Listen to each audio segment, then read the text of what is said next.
हाँ भाई, सभी को नमस्कार। क्या चल रहा था अपना? दिखा दे एक बार। शिक्षा नीति है। अच्छा, महत्वपूर्ण बिंदु जिन पे कुछ बात हुई, चलो एक बार रिवाइज करते हैं, है ना, जो कल हमने पढ़ा है उन चीज़ों। देखिए, सबसे पहले मैंने बताया था, एक सूत्र बताया था, आप लोगों को याद हो तो। कौन सा था? 5 + 3 + 4, बस याद कर लेना। उसके बाद एक और बताया, FLN। बहुत बड़ा प्रोजेक्ट चल रहा है ये, हमारी शिक्षा का एक नया नवाचार है FLN, इस समय जो चल रहा है। उसके बाद बताया था ECCE, बताया था कुछ, क्या था ये? Early childhood care and education. ये मोटी मोटी बातें। फिर मैंने आपको कहा था सब्जेक्ट बदलने वाली चीज, आर्ट, साइंस, कॉमर्स, ये सब क्या हो जाएंगे? मिक्सअप। दूसरी बात बताई थी, मातृभाषा में शिक्षा कौन सी कक्षा तक? 5वीं तक तो अनिवार्य, 8वीं तक बढ़ाई जा सकती है। फिर एक मूल्यांकन केंद्र की बात कही थी, नेशनल असेसमेंट सेंटर, राष्ट्रीय आकलन केंद्र। क्या नाम होगा? परख नाम होगा। और ये एक बार तो पूछ भी लिया परख, अभी तो पता नहीं कितनी बार और पूछा जाएगा। उसके बाद देखिए, और हमने छोटी छोटी बातों पर क्या की थी चर्चा, जैसे शिक्षक शिक्षा 30:1 के अनुसार टीचर होंगे हमारी शिक्षा नीति में, ये कहा गया। क्या अनुपात रहेगा? 30:1 रहेगा। अब हम देखेंगे इसमें 8 अध्याय।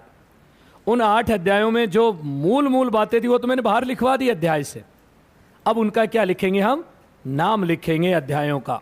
अच्छा, एक चीज और मुझे याद आई, ऐसे भी कुछ बताया था, ए क्यों। क्या है कि मैं भूल जाता हूं बीच बीच में, लेकिन आप लोगों को भूलने नहीं दूंगा।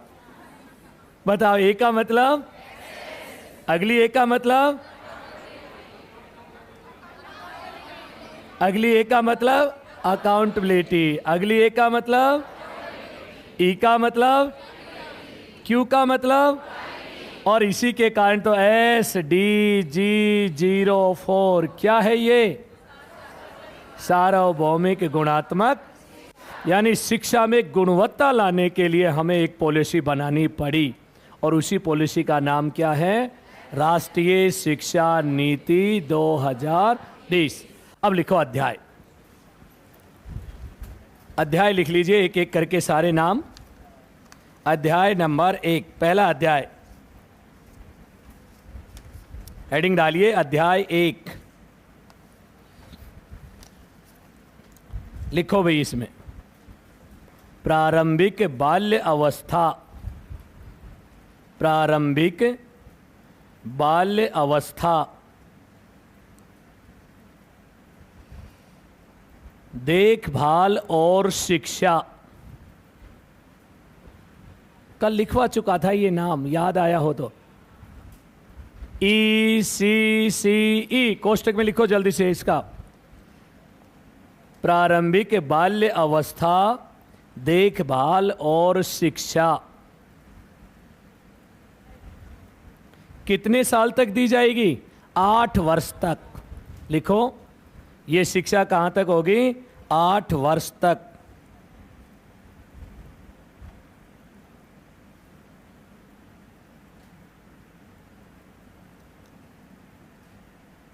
उसके बाद लिखिए इसी में 2030 तक इसे प्राप्त किया जाना है। अवधि क्या रखी है? 2030 तक प्राप्त किया जाना है। दूसरी लाइन लिखो, यह शिक्षा आंगनवाड़ी व प्राथमिक स्कूलों में दी जाएगी।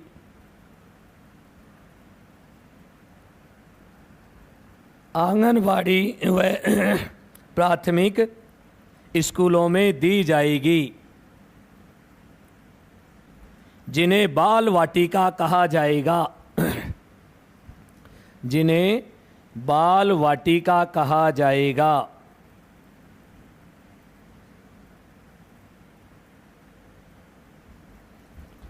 तो याद रखना इसकी अवधि 2030। उसके बाद लिखिए दूसरा अध्याय, अध्याय नंबर 2।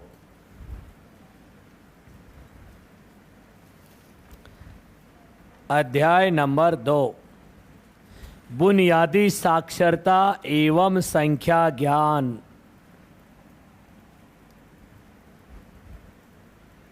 बुनियादी साक्षरता एवं संख्या ज्ञान, कल आ चुका इसका नाम FLN। और इसमें लिखिए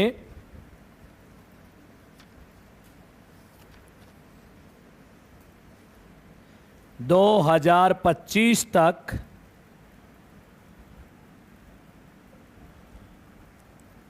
कक्षा 3 तक, 2025 तक तथा कक्षा 3 तक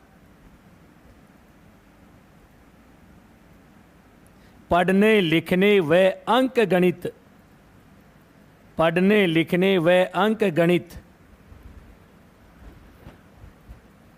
की क्षमताओं का विकास किया जाएगा, क्षमताओं का विकास किया जाएगा।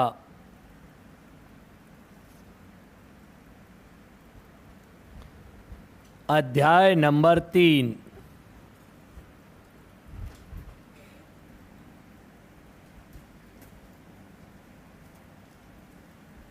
नाम लिखिए ड्रॉप आउट रेट कम करना। Drop out, drop out rate कम करना, यानी जो स्कूल छोड़ देते हैं उन बच्चों को, जो अनुपात है उस रेशो को क्या करना है, कम करना। ड्रॉप आउट रेट कम करना और सार्वभौमिक पहुंच सुनिश्चित करना, और सार्वभौमिक पहुंच सुनिश्चित करना।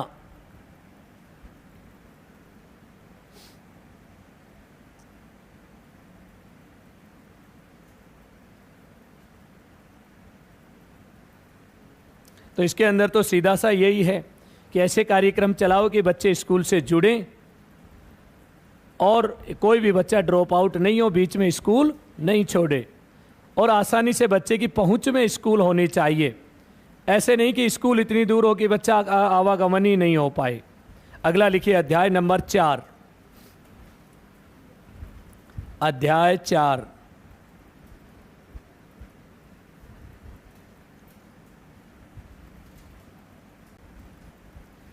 स्कूली पाठ्यक्रम एवं शिक्षा शास्त्र। स्कूली पाठ्यक्रम एवं शिक्षा शास्त्र।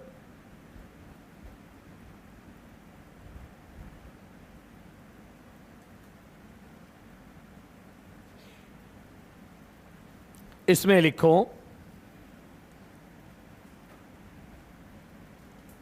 5 + 3 + 3 + 4।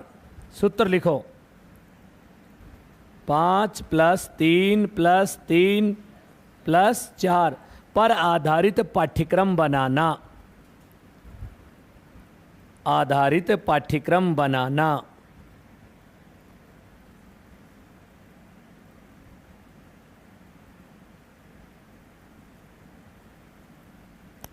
अध्याय नंबर 5, शिक्षक। अध्याय नंबर 5 नाम है उसका टीचर, शिक्षक।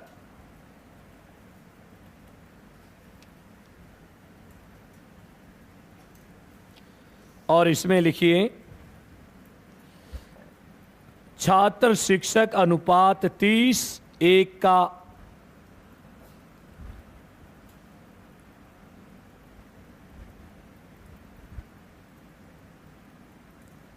छात्र शिक्षक अनुपात 30:1 का रखा गया। 30:1, 30 बच्चों पर एक अध्यापक। दूसरी लाइन लिखिए, रिटायर अध्यापकों को दोबारा बुलाना।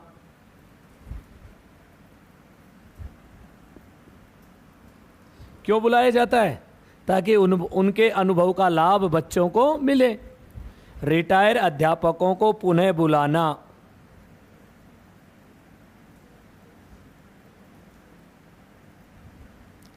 अगली लाइन में, प्रत्येक अध्यापक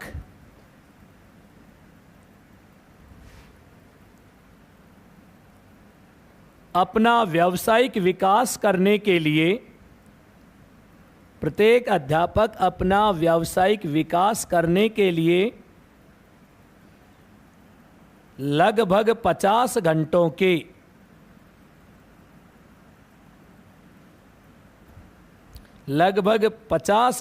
के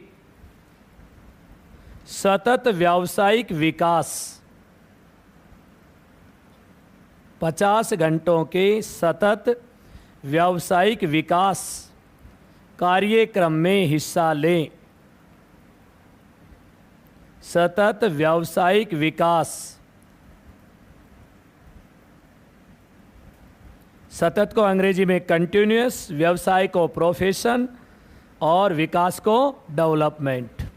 यानी अपने व्यवसाय का विकास करने के लिए कोई भी कार्यक्रम चलाए सरकार, तो लगभग देखिए कितने घंटे भाग ले एक साल में, 50 घंटे। ये पूछा जा सकता है, क्वेश्चन अंडरलाइन करो इसको, 50 घंटे कार्यक्रम में जाना जरूरी।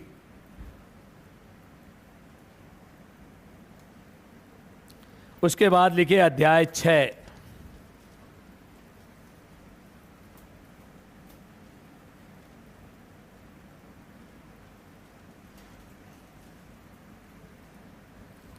समतामूलक और समावेशी शिक्षा।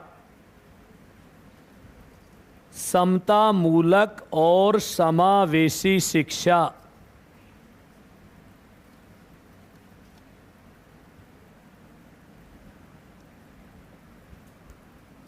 दो शब्द हैं, समता यानी समान, सभी को शिक्षा के अवसर कैसे मिले? समान। ऐसे नहीं जाति वर्ग के आधार पर भेदभाव किया जाए, आर्थिक आधार पर भेदभाव किया जाए, ऐसे कोई भेदभाव नहीं किए जाएं। दूसरा देखिए, लिंग के आधार पर भी भेदभाव होता है। लड़कियों को तो देखिए पढ़ाते नहीं है, लड़कों को क्या करते हैं? पढ़ने भेज दिया जाता है। तो ये क्या हो गया? जेंडर के आधार पर देखिए भेदभाव। इन भेदभावों को क्या करना? समाप्त। दूसरा है समावेशी। समावेशी का मतलब यह है कि शिक्षा में सभी का समावेश होना जरूरी है। विकलांग बच्चा छूट जाता है हमारा, उसको शिक्षा की व्यवस्था नहीं होती है, क्योंकि वो विकलांग बच्चा देखिए खुद चल नहीं सकता। स्कूल चल के आएगा तो कोई ना कोई उसके साथ आएगा लाने के लिए, उठाने बैठने के लिए। अब वो आदमी अपना काम धंधा छोड़ के आएगा, उसको उठाएगा बिठाएगा, तो भाई जब एक और व्यक्ति उसके साथ लग गया तो उसका रोजगार कहाँ गया? इसलिए सरकार देखिए इसके लिए सारे प्रकार के भत्ते देती है। जैसे एक बच्चे को लेकर आए पढ़ने के लिए अपने साथ, तो रीडिंग भत्ता, आने जाने में देखिए लाने ले जाने के लिए एस्कॉर्ट भत्ता, सहायता करने के लिए एस्कॉर्ट भत्ता। ऐसे हर प्रकार के भत्ते दिए जाते। जिस तरह का विकलांग बच्चा होगा उसे उसी तरह का क्या दिया जाएगा? या सहारे की आवश्यकता है, गाड़ी की आवश्यकता है, या साइकिल की आवश्यकता है, जो भी चीज़ हो, तभी तो शिक्षा होगी समावेशी, जब प्रत्येक बच्चे को शिक्षा मिलेगी। इन बातों पर जोर दिया गया है। लिख लो इसमें एक लाइन,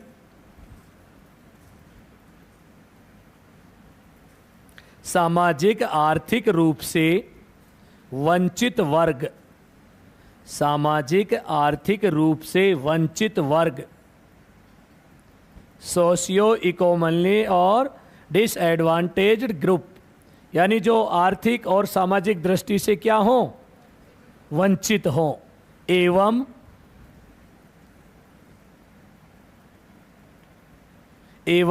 विशेष शिक्षा क्षेत्र, स्पेशल एजुकेशन जोन की पहचान कर योजना बनाना। विशेष शिक्षा क्षेत्र की पहचान कर योजना बनाना। यानी जहां शिक्षा से ज्यादा वंचित बच्चे हैं उनको क्या घोषित किया जाएगा? विशेष शिक्षा क्षेत्र की यहां विशेष शिक्षा आवश्यकता है। पहले पता क्या नाम था? Educational backward blocks. शैक्षिक दृष्टि से पिछड़े ब्लॉक छांट लिए थे सरकार ने 2001 में। और राजस्थान में अपने यहां देखिए जो शिक्षा की दृष्टि से पिछड़े ब्लॉक थे उनको अलग से पहचान की गई। और पहचान करने के बाद सरकार ने देखिए 180 आए थे अपने यहां। फिर सरकार ने कार्य योजना बनाना शुरू किया कि पहले उन ब्लॉक में डेवलपमेंट करो ताकि सामान्य हो जाएं सारे ब्लॉक एक साथ, और सभी ब्लॉकों में योजना करेंगे। जिनकी शिक्षा अच्छी हो तो और ज़्यादा ऊंचे चले जाएंगे, और पिछड़े हैं और ज़्यादा पिछड़े रह जाएंगे। इसलिए पहले पिछड़ों को आगे लाओ और फिर बराबर करके फिर योजना चलाओ। अब एक नया कार्यक्रम चला रहे हैं, विशेष शिक्षा जोन। पहले क्या था? ब्लॉक्स। अब क्या बना दिया? जोन बना दिया। देखिए स्पेशल एजुकेशन जोन बनाए जाएंगे। अभी बनाए नहीं है, बना रहे हैं। चल रही है कार्य योजना की कौन से क्षेत्र ज़्यादा पिछड़े हुए हैं उनमें डेवलपमेंट पहले करो, उनमें स्कूलें खोलो, टीचर्स पहुंचाओ ताकि उनका डेवलपमेंट हो सके। लिखो दूसरी लाइन इसमें, दिव्यांग बच्चों के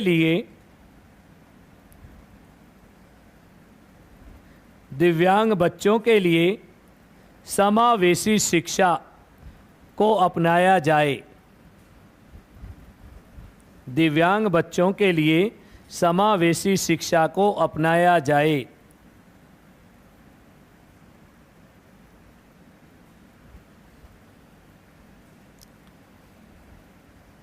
अब लिखो इसके बाद अध्याय 7।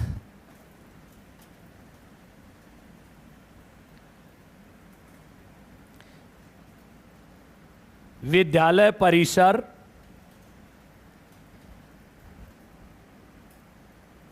के माध्यम से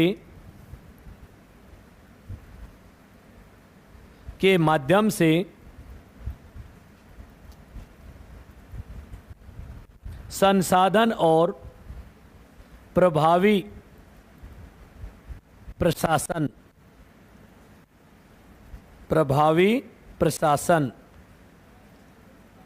नाम है विद्यालय परिसर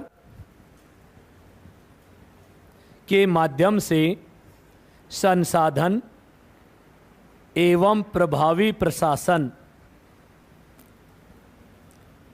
विद्यालय परिसर एक बहुत बड़ा कंसेप्ट है। ये अंग्रेजी में कहा जाता है स्कूल कॉम्प्लेक्स।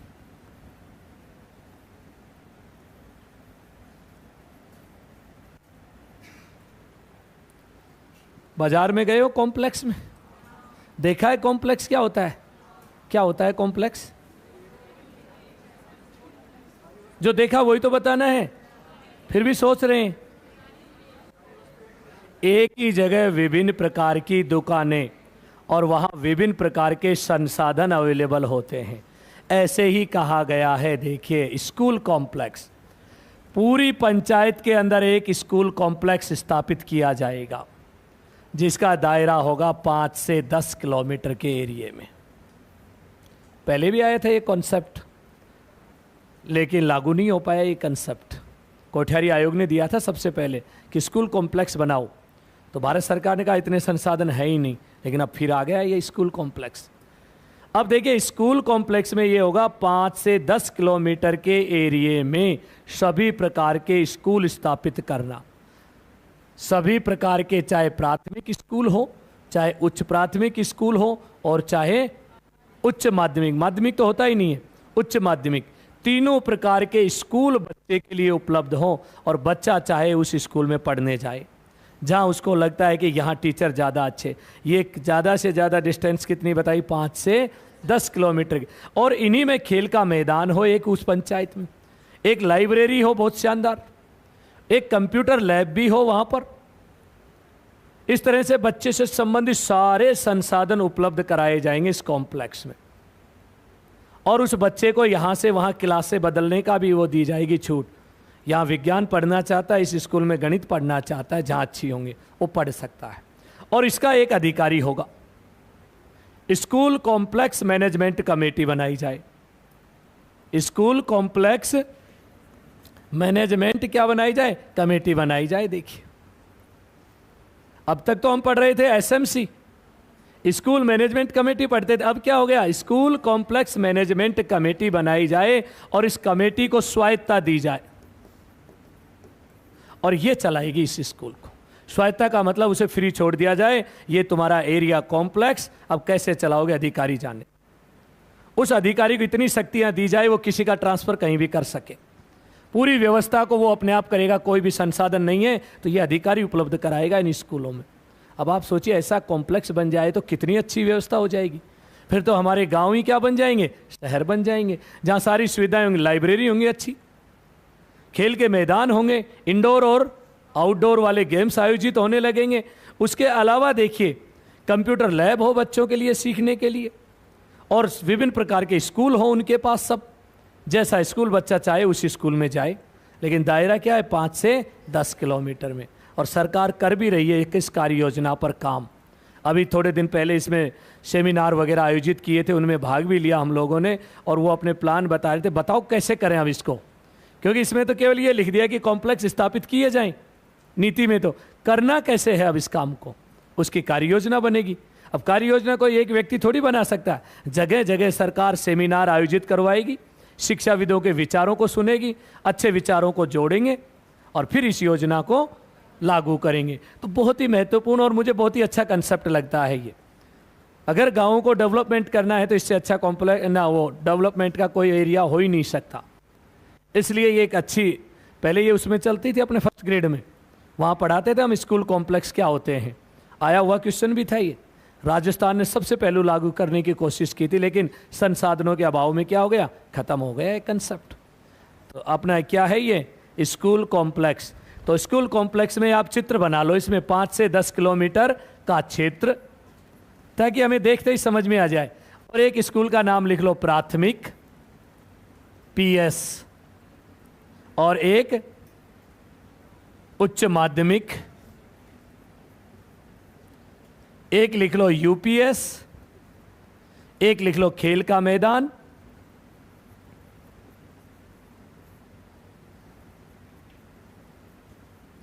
एक लिख लो पुस्तकालय,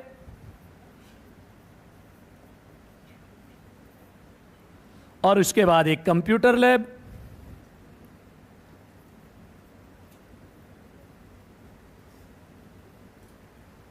सभी प्रकार के देखिए रिसोर्सेज उपलब्ध कराना, ये कंसेप्ट रहेगा। और इसको क्या दी जाएगी? स्वायत्तता।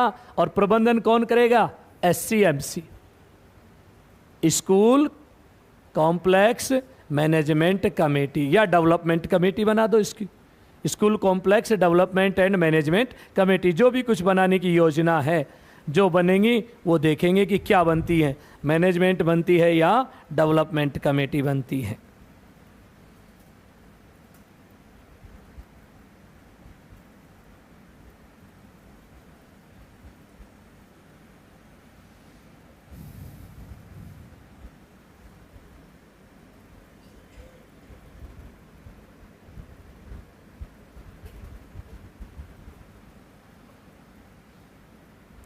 SCMC, SC क्या है?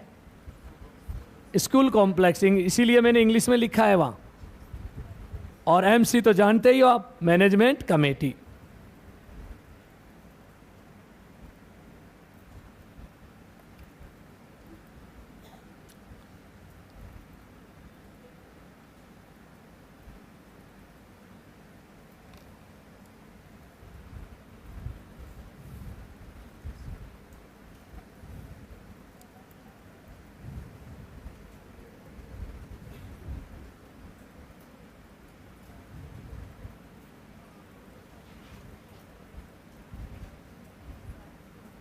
लिखो भी 8वां अध्याय, अध्याय 8,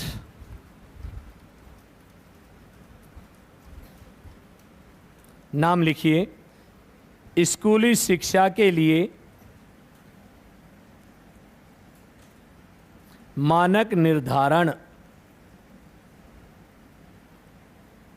स्कूली शिक्षा के लिए मानक निर्धारण।